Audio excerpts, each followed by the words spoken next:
64.3%가 뭐 외국에 비하면 건전해 보일 수도 있지만 사실 아시겠지만 공공기업이나 이제 공공기관 부채 같은 경우가 이게 지금 빠져서 산정되고 있는 부분들도 있어요. 자, 일단은 지금 부채 상승 속도가 엄청나서 일단은 가지고 와 봤습니다. 지금 2025 년은 굉장히 많은 격변의 시기였죠. 이제 정치적으로도 많이 그 변동이 있었고 당연히 이제 탄핵으로 인해서 이제 대통령이 바뀌었고요. 이 바뀐 걸로 인해서 부동산 정책에도 엄청난 변화가 왔고, 여기에다가 이제 국장도 많이 오르긴 했지만 돈도 지금 많이 풀리고 있고. 자, 향후 5 년간 GDP 대비 정부 부채 비율 증가 속도가 안타깝게도 비기축통화국 중에서는 세계 1 위입니다. 이게 이제 무슨 말인지 아실 거예요. 내가 사실 기축통화국이고 이게 실제적으로 국제 어떤 거래에서 많이 결제 수단으로 사용이 된다. 그리고 이 해당 통화가 없으면은 거래가 좀 어렵다. 이런 이제 기축통화를 갖고 있는 나라들은 그래도 채무가 많이 생겨도 이걸 찍어내면서 어느 정도 좀 이렇게 방어가 되죠.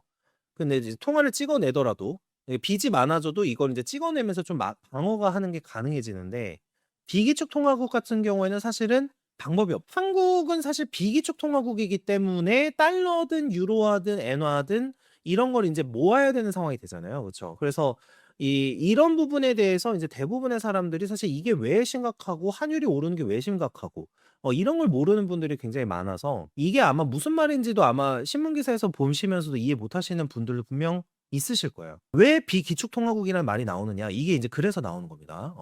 자, IMF가 그래서 실제로 경고를 했어요. 자, 그래서 뭐라고 하냐면은 인구가 이제 고령화돼서 의무적인 지출도 급증합니다. 그러니까 복지 비용이 이제 엄청나게 높아집니다 지금. 지금도 그래요 지금 사실. 지금도 심각하죠. 지금 건보도 완전히 재정이 제가 봤을 때는 뭐 보험료 올리는 거 아니면 방법이 없는 상황인데, 복지 비용이 늘어나고 여기에다가 이제 정부의 확장 재정 때문에 지금 채무가 늘어나고 있죠. 국가 채무 자체가 늘어나고 있고 재정 지출 증가 속도도 가속화되고 있어요. 최근에 제가 보면서 좀 그랬던 게 그 탈모약 있죠. 물론 저도 그 약을 뿌리고 있긴 하지만 탈모약을 건강보험을 적용하겠다라는 얘기도 나왔습니다. 거의 모든 분야에서 정부 지출이 증가하는 속도고, 여기에다가 복지 쪽은 거의 어마어마한 수준이에요. 뭐 이번에 이제 기업들을 살리겠다라고 해서 뭐 예산을 배정을 했다, 뭐 스타트업 키우려고 했다, 그런 얘기가 나오지만 실제 이미 복지 쪽 지출 비중이 엄청나게 높기 때문에 이게 이제 사실 그렇게까지 높은 폭의 증가도 아니거든요. 자, 그다음에 이제 한국 정부 부채 점 IMF에서는 뭐라고 보냐면 2025년 53.4% GDP 대비 정부 부채 비율인데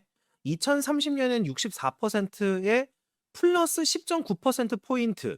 그러니까 여기까지 올라갈 수도 있는 거죠. 한 64.3% 정도까지도 뭐 예측이니까 이제 올라갈 수 있겠다. 근데 지금 내년하고 내후년 거의 확장 재정하겠다고 지금 완전히 대놓고 공포를 하고 선언을 한 상황이기 때문에 부채는 뭐 많이 늘어나지 않을까 싶습니다. 참고로 이 64.3%가 뭐 외국에 비하면 건전해 보일 수도 있지만 사실 아시겠지만 공공기업이나 이제 공공기관 부채 같은 경우가 이게 지금 빠져서 산정되고 있는 부분들도 있어요. 그래서 이제 이것도 좀 걸려서 봐야 됩니다 사실. 이런 부분들이 있기 때문에 지금 원래는 비기축 통화국의 경우에는 이 부채를 관리를 잘해야 되는데 안 되고 있어요. 자, 그래서 이제 부채 증가폭이 큰 국가를 보면은 이제 뭐 미국, 뭐 프랑스, 뭐 이런 나라들은 그래도 기본적인 경제 규모가 더 우리보다 높고 크고 어느 정도 좀 감당 가능한 여력이 있는데, 지금 한국 같은 경우에는 비기축 통화국 중 1 위라고 아까 말씀을 드렸고요. 한국보다 증가폭이 큰 국가는 미국, 프랑스, 벨기에, 슬로바키아, 리투아니아인데 주로 달러랑 유로를 사용하는 국가입니다. 그래서 이제 한국이 조금 이런 부분이 좀 심각한 상황이라고 할 수가 있겠죠. 부채가 늘어 재무 건전성이 나빠지더라도 금융시장의 자금 조달이 상대적으로 쉬운 안전판을 보유한 이제 달러나 달러 사용 국가나 이제 유로화 사용 국가 같은 경우에 조금 더 나은데, 이제 문제는 한국은 안전 수위를 달러 유로 중국과 비교하면 큰 착각이다. 사실 외환보유고에서의 이제 비중이나 뭐 예를 들면 금의 보유량이나 이런 것들도 지금 한국이 굉장히 부족한 상황이죠. 물론 외환보유고 액수 자체는 조금 더 높은데 급하게 이렇게 바꾸는 거라든지 이제 단기 관련 단기채라든지 뭐 금이라든지 이런 부분들이 조금 우리나라가 그렇게, 저는 외환보유고를 아주 잘 관리하고 있고 굉장히 위험에 대비하고 있다고 보이진 않거든요. 자, 그래서 더 심각해질 거다. 2020년 45.9% 였는데 2030년 64.3%에서 이제 10 년간 18.4% 포인트 오를 거다 이렇게 예상을 하고 있고요. IMF 비교에서는 37 개국 중 3 위다. 배운 형님 감사합니다. 싱가포르, 핀란드 도시국가 혹은 경제 규모가 작은 국가가 1, 2 위예요. 물론 한국도 서울 도시국가라고 부르는 분들도 있긴 하지만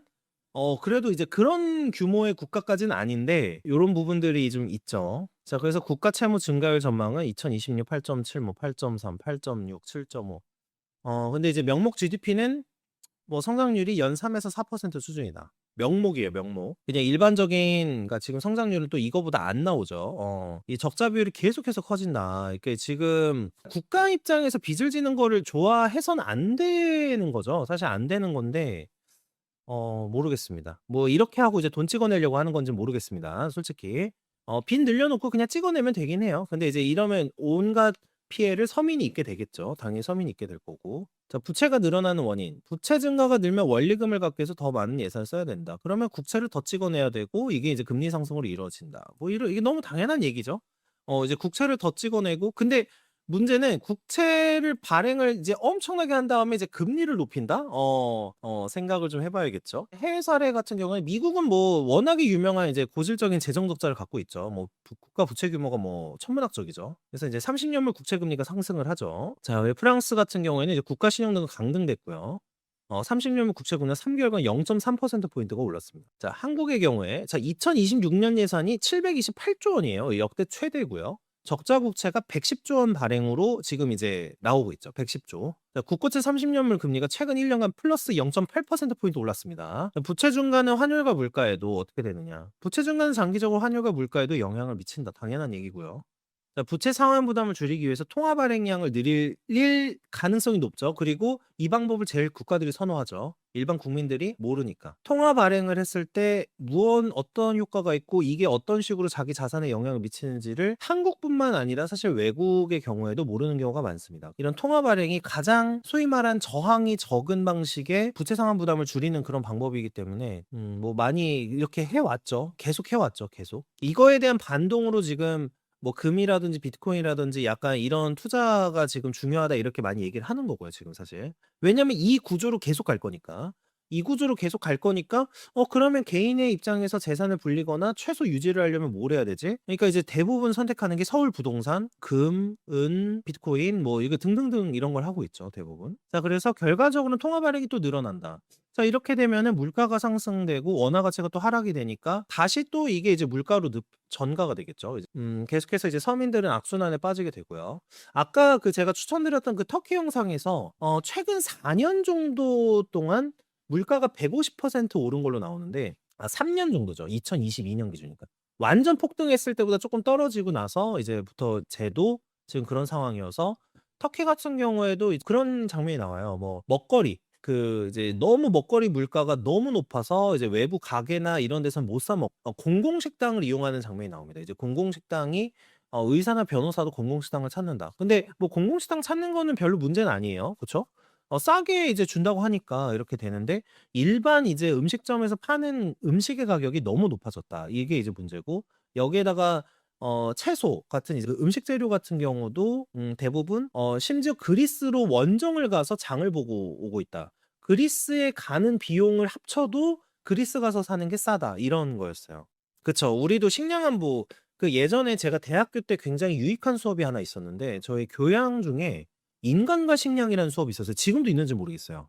그 인간과 식량이라는 수업이 있었는데 그때 당시 식자경, 식품자원 경제학과라는 게 있었는데 예전으로 치면 농대였어요. 이 농대 교수님이 와서 강의를 해 주셨는데 그때 그 식량 자급률에 대한 이야기를 했던 게 아직도 기억에 남아 있어요. 제가 대학교 1 학년 때 교양으로 그 수업을 들었거든요. 전 재밌게 들었는데 그때 이제 얘기했던 게 유럽 같은 경우에는 그 1950 년대 이후에 식량 자급에 대한 중요성을 많이 깨달아서 이거를 하느라 이제 많은 좀 국가적 역량을 동원을 했다.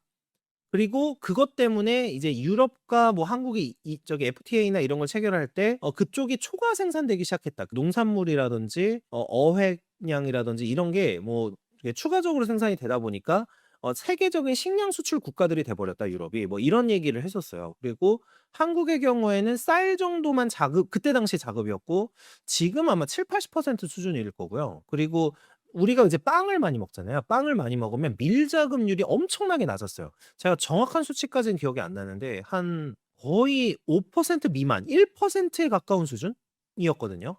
그러니까 밀 같은 건 거의 다 수입을 해 왔었고 그때 당시 SPC 쪽에서 기업에서 뭐 밀농사를 하겠다 뭐 이러면서 시도를 하고 있는 뭐 그런 상황이었어요. 그런 부분들이 있어 가지고 한국의 경우에는 환율에 너무 취약해요. 이 뭐 그 일반 먹거리 뭐 이런 건 너무 취약하고 당연히 이제 옥수수 사료라든지 보통 저희가 고기를 먹잖아요. 고기를 만들기 위해서 식량 작물 같은 거를 동물들한테 공급을 해 가지고 먹이는데 이 먹이는 거가 다 사실은 대부분 이제 수입산으로 해서 먹이기 때문에 환율이 당연히 오르면은 대부분 서민 그 밥상은 굉장히 많은 타격이 있겠죠. 그래서 이게 이제 이 구조로 가면은 국가 채무가 많아지면 계속 말씀드리지만 이제 돈 푸는 쪽으로 강제적으로 갈 수밖에 없는 구조가 되잖아요. 그래서 금리 인상을 못한 것도 그게 굉장히 컸고 그러면 여기에 따라서 자산이 어떤 게 좋을지를 봐야 되겠죠. 자 그래서 일단 지금 국가 채무 문제가 심각해지고 있다.